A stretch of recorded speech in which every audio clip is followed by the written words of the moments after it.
قرآن پتہ ہے قیامت کے دن کیسے کام آئے گا؟ بہت ساری چیزوں سے دوستی لگائی ہوئی ہے لوگوں نے. پوچھو کیا ہابی ہے؟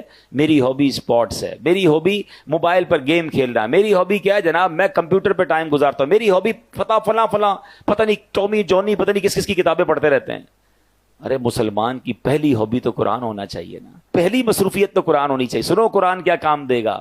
اللہ کریم کے نبی علیہ الصلوۃ والسلام نے فرمایا جو بندہ دن اور رات میں قرآن کریم کی تلاوت کرتا ہے, ایسی روٹین بنائیں کہ کام پر جانے سے پہلے کچھ قرآن پڑھ کے جائیں, گھر آئیں تو سونے سے پہلے کچھ قرآن پڑھ لیں. اللہ کرے صبح سورہ یاسین پڑھ کے جائیں, رات سورہ ملک پڑھ لیا کریں. سنیے نبی پاک فرماتے جو بندہ دن اور رات میں قرآن پڑھتا ہے اور قرآن کے حلال کو حلال اور حرام کو حرام جانتا ہے, اللہ پاک فرشتوں کو اس کا رفیق یعنی اس کا ساتھی بنا دیتا ہے.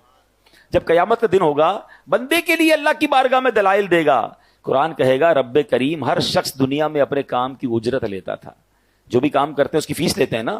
قرآن کہے گا یا اللہ ہر شخص دنیا میں اپنے کام کی اجرت لیتا تھا, مگر فلاں شخص دن اور رات میں مجھے پڑھتا تھا, میری تلاوت کرتا تھا, میرے حلال کو حلال اور حرام کو حرام جانتا تھا.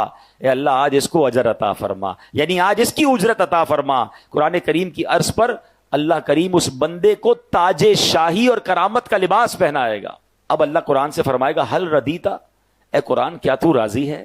ذرا غور کیجئے, بندے کو عزت کا تاج اور کرامت کا لباس پہنا کے بندے سے نہیں پوچھے گا, اللہ قرآن سے سوال کرے گا, اے قرآن تو راضی ہے؟ تو قرآن کہے گا یا رب اس سے بھی زیادہ افضل اجر عطا فرما. اب اس بندے کو بادشاہت اور سبحان اللہ جنت کی نعمتیں عطا کی جائیں گی, یعنی عطا کیا جاتا رہے گا. حدیث کا خلاصہ ہے کہ قرآن کے بارے میں اللہ تبارک و تعالیٰ پھر قرآن سے سوال فرمائے گا کہ اے قرآن کیا تو راضی ہے؟ اللہ اکبر, ذرا غور کیجئے.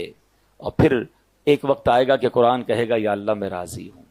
اب بتائیں دوستی کس سے کرنی چاہیے, ساتھ کس کا ہونا چاہیے؟